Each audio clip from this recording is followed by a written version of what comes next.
I think when it comes to BRICS, and we have another organization, it's called it SCO, Shanghai Cooperation Organization, which is, by the way, a security sort of coalition coming together. The country's main concern is the security. BRICS was mainly focused on the economic issues and the part of the economy. But do you see the future the way, because UN, as time goes by, I think with the war in the West Asia, what has happened so far, UN was somehow, because of the structure of UN Security Council, is not working anymore. You see the countries who are powerful, like India, I would say, like Brazil, that are not part of UN Security Council, and you see few countries deciding about everything basically, and we have two, Russia and China, on the part of Eurasia, that the BRICS, and we have three countries from the West, and the whole structure of the UN has been challenged so far because they were not capable to put an end to the genocide in Lebanon, in Gaza, in Palestine, for example. One of the main issues yesterday, the reports from UN that shows how the things are happening in Palestine, and nobody seems to have any sort of power to put an end to this war. It's all about the battlefield. But when it comes to BRICS and SCO, in my opinion, they can bring some sort of fresh air to the whole international community. And do you see the moment that the two sides decide about how about the security concerns for other parts of the world? Because we know, for example, China talks about the case of Palestine, Iran talks about, Russia talks about the case of Palestine. For example, Palestine is somehow the main, because the people in Palestine, they don't have a military power, they don't have any sort of, these basically civilians being attacked by Israel. That's a huge test for the UN, but they have failed to come out with any sort of solution for that.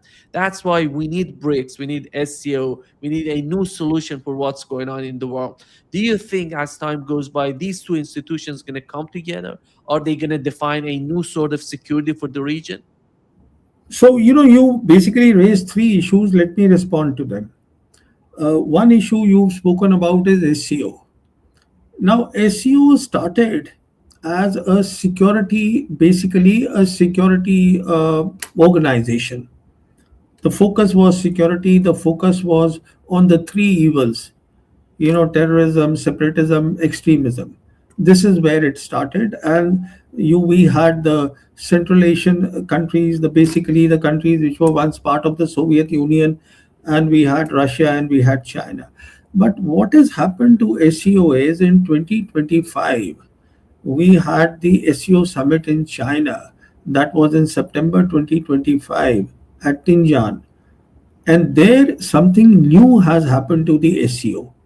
And the new part of the SCO is that an announcement is made by the Chinese that SCO will have a bank of its own. So it will be a SCO bank. In other words, from security, they are also now moving to development. So the point I'm making is that SCO today, in my assessment, is looking at the Eurasian landmass minus Western Europe. But BRICS, on the other hand, is global. But BRICS, once again, BRICS, because it came from RIC, as far as the Russians were concerned, who conceived this idea of RIC, they were only looking at geopolitics.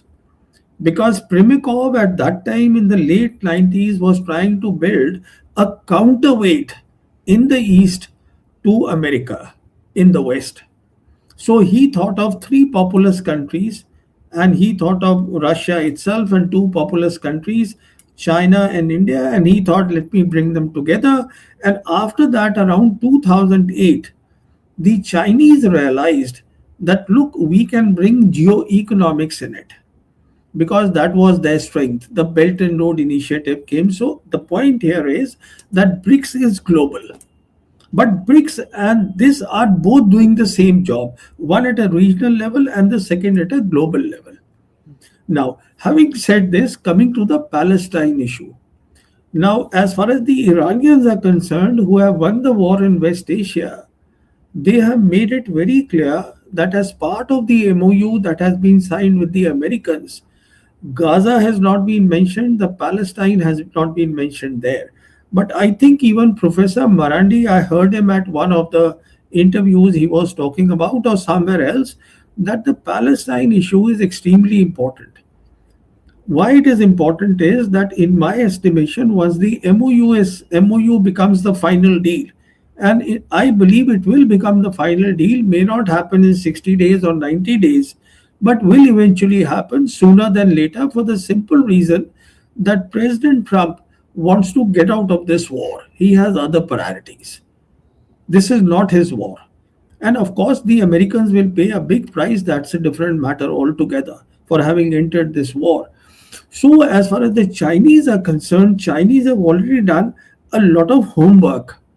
Now, remember in 2024, the Chinese in Beijing, they brought together 14 Palestinian factions, including Fatah and Hamas.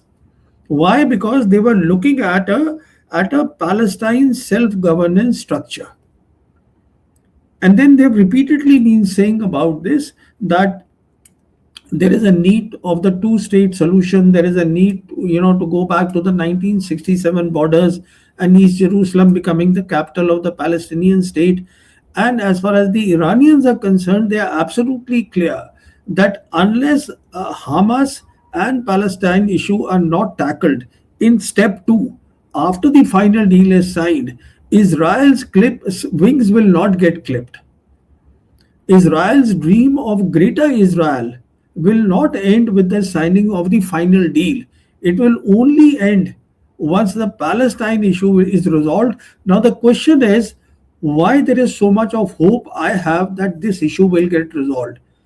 And the hope I have is that this issue all the while was not resolved because the world was bipolar. Then the world became unipolar. Now it is multipolar with three great powers. It is not one great power, America. There are two more great powers, and we are now looking in West Asia at a regional framework for the regional problems, where all the regional countries have got together, and then all the regional countries understand, including the country from outside, which has now got a regional role, which is Pakistan. They all understand that without the Palestine issue being resolved eventually, peace will not come to West Asia. It will not come at all. So, therefore, the hope now is that the Russians favor this, the Chinese favor this. The war in West Asia has brought a regional framework where, whether the regional players, some of them like a few GCC countries like Bahrain, Kuwait, UAE, they are still not adjusted to the idea of a regional framework. They still want the Americans to be there. And which is why yesterday Marco Rubio was there in all the three in the nations. He went to UAE, then he went to Bahrain, and he went to Kuwait, and he got everybody together, because he's basically giving them the assurance that, look, you will be safe and international law will be applied, and perhaps he may also be talking about Israel. So the point I'm making is that I see a great hope and a possibility that the Iranians will be able to accomplish a very big thing, and this is where the new world order comes in. And Palestine issue has a great possibility of getting resolved in the new world order. That is the way I see it. And of course, BRICS and SCO, which themselves have evolved a lot, they will have a very important role to play because they are important institutions. And as far as UN is concerned, now already Wang Yi has made a statement about the UN, that the Secretary General of UN has to be a person which is neutral. But this will not, reform the UN, because all the institutions which have been created, the Bretton Woods institutions, the IMF, the World Bank, they all will need to be reformed. So I think a beginning has been made. We have seen as evidence on the ground in West Asia, a regional order is coming into being. A very much possibility is there. And so therefore there is a great possibility that even after BRICS solidifies, SCO solidifies. I am just looking at a framework of about 5 years.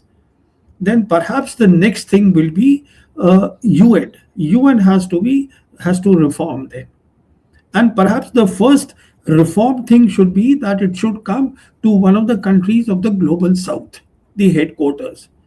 In my opinion, it has to move from New York. It cannot be there. So we are looking at basically what Xi Jinping says, once in a century change. And a good beginning, in my estimation, has been made in West Asia. I think when it comes to Europe, the situation is somehow tricky. Europe was supporting the war against Iran, Israeli-American war against Iran, with the German chancellor before the war started. But after the first round of war, which was Israeli attack in June 2025, he said they're doing our dirty job against Iran. Then it came to the second round of war, Israel and America coming together and attacking Iran.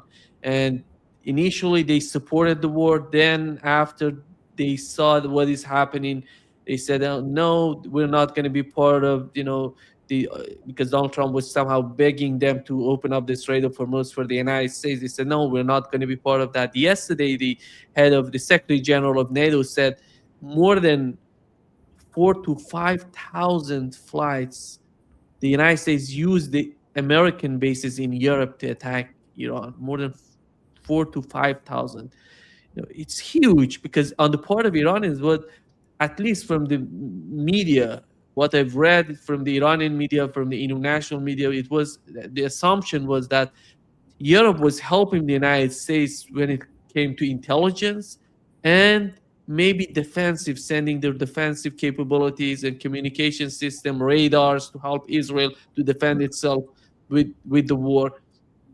Then you see NATO Secretary General coming out and said, no, we were part of the offensives. We were doing everything to help to facilitate the attacks on Iran. This brings, I think, some sort of sanity to those people in Iran, because we have some sort of people, not only in Iran, in Russia as well. They think that the only solution for these two countries is to get closer to the West, to have a better relationship with the West. But the problem is that the West doesn't understand that. They don't want this. The people, if they move in that direction, they see that as some sort of weakness. And I think that's a huge thing for Iranians, for those people, decision makers in Iran. But with all that said, how do you see Europe reshaping itself and finding itself in the new sort of changes that are happening? See, the biggest problem today in Europe, in my estimation, is the survival of NATO. This is essential for them. And this is one of the key issues that will come up in Ankara, where the NATO summit is to happen on the 6th and 7th of July. And it is in that context that the Secretary General of NATO, Mark Rutte, he spoke with President Trump, and this is where he told President Trump that something like 4 to 500 flights, American flights, they took off from Italian bases in this West Asia war. And he also told President Trump that, look, the Europeans now are doing a lot of heavy lifting themselves, in the sense that he also gave a figure that the European nations have spent something like $1.3 trillion because the Americans want that the heavy lifting should be done by the allies in Europe if NATO is to survive. So basically that $1.3 trillion is the money that the Europeans have given to the Americans to buy the arms from there to fight Russia. So the problem with the EU and the Europeans, especially the Western European nations, is that they don't seem to understand that Russia has so much of territory, Russia has so much of its own assets, that Russia actually has no business to go and invade Eastern Europe or some other country. If you see the map, what you would realize is that actually Russia also has been fighting the entire might of NATO. Why? Because there are this airfield in Poland, then in Romania. There everything is converging, coming from Europe, coming from France, from Germany, everything is coming there. So the problem is that there are something like 80,000 US troops in Europe today. They do not want the troops to go out instead of looking at the concept of collective security.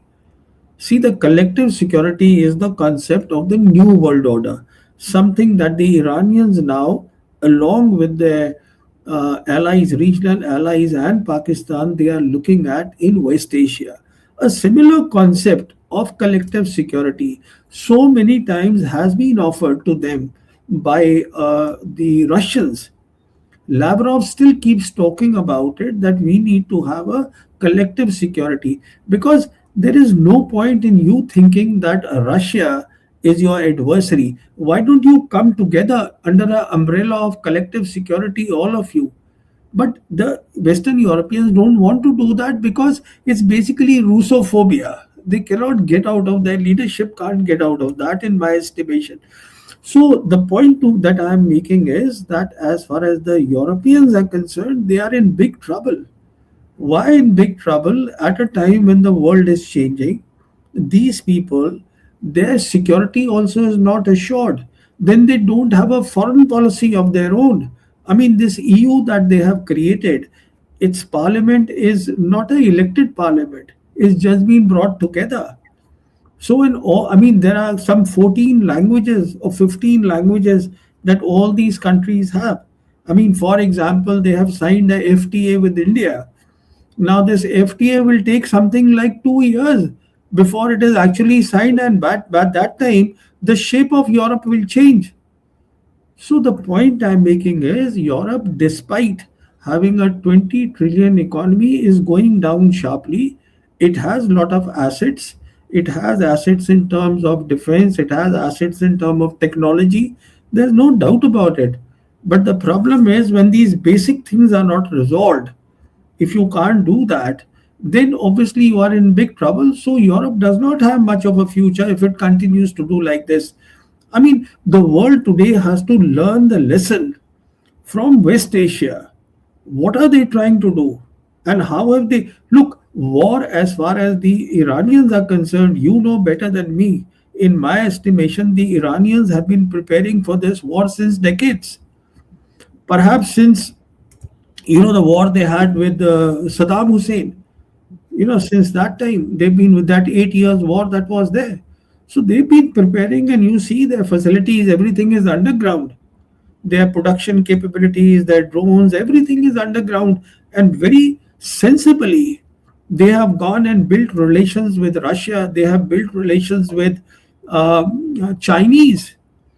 And which is why in 2026, what had happened was that, which is one of the lessons I assume that the Iranians learned from the 12-day war, that they made a shift from GPS to the Beidou system of the Chinese. And Beidou is a very powerful system. It works at two levels. It is a Beidou, satellite constellation, and then there is a Yagon augmentation satellites are there, which basically work in low Earth orbit. So the point that I'm making is Iran has been extremely wise in having crafted a military strategy, and extremely wise in understanding that what is required is not unity of command but unity of effort. And all these allies, what they say, the resistant front, that is basically their unity of effort. All these countries, all these Hezbollah, and they are extremely important for their defense. So there is no way that they can let down all these countries. So what I'm saying is Iran has done what was not expected at all by so many people. And now the Europeans, since we are talking about the Europeans, in my estimation, their big worry is the NATO conference, NATO summit, which is coming up in Ankara, which will be very, very important. What all decisions are taken here, because as far as Trump is concerned, in my estimation, he's totally fed up. He wants to basically pivot to the Arctic Ocean. Because where we started now, Brazil is there in the Western Hemisphere, and the military threat to him is in the Arctic Ocean. which is why he has created this Department of War, and which is why now they have asked for 1.5 trillion budget for the Pentagon for 2027. One of the key things they are looking for is the Golden Dome. In this whole revamping of the structure of the old Cold War, because of the new missiles today that Russia has and the Chinese have. And here I want to make a point that the Iranians are extremely intelligent people who understood that when you have an adversary that is more than 1,000 kilometers away, Israel, then what you need is missiles. You need missile supremacy and not air supremacy, because for air supremacy you need the tankers also, you need so many things also. And for a country that has been under enormous sanctions since 1979, they have spent their money very judicially. In fact, hats off to all the Iranians. As far as I'm concerned, I have a lot of praise and admiration for them. Yeah.